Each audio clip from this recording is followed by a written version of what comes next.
Ang creepy. Napanood niyo na ba to? Kinilabutan ako dito. Na-miss ko yung mga ganitong klaseng Japanese horror. Bagong supernatural at psychological horror movie to. Worth watching ba o pass na lang? Ako si Jez, mahilig ako manood ng mga movies and series at ang title nga ng Japanese horror movie na ito ay Dollhouse.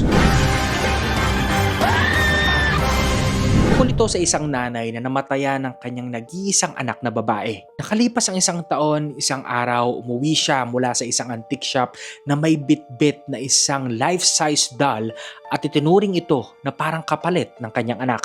Wala nang nagawa ang asawa nito dahil sa pag-aakalang makakatulong ito sa recovery niya. Pero nagbago ang lahat nang mabuntis ulit siya at nagkaroon ng pangalawang anak. Ano ngayon ang gagawin nila dito sa Manika? Paano kung sa hindi maipaliwanag na dahilan ay magselos itong Manika dun sa bago nilang anak? First of all, usually sa mga Japanese horror, parang matik na yung creepy, dark atmosphere. And also knowing na mix ito ng supernatural at psychological, naghalo yung mga ritual, yung paranormal, tapos yung dreadfulness niya, ang lungkot which others may find na somehow medyo may pagka-slow burn to. Kumbaga itong movie na to, hindi siya gaanong nag-rely sa mga heavy jump scares. But when it does, imposibleng hindi ka magulat. Hindi lang siya multo-multo na nasa loob ng Manika. It also deals with a real-life terror diba? Yung grief, yung mawalan ng mahal sa buhay, yung pain nun, yung trauma. Next is yung acting, believable yung mga performances dito. Doon napansin ko, may restraint, may control dun sa ibang scenes, pero all out sila pagdating na sa mga nakakatakot. Now, sa technical side naman, I like the color, yung tone ng film. At isa pa sa mga nagustuhan ko talaga dito, yung mga tight shots. Same with some camera panning na hindi mo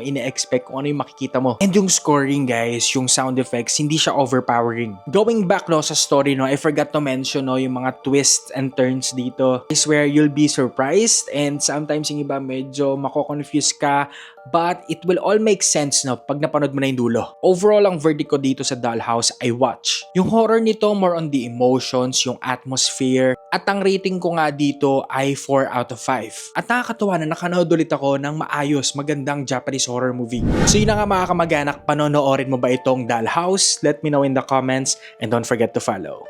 Okay? Let's go!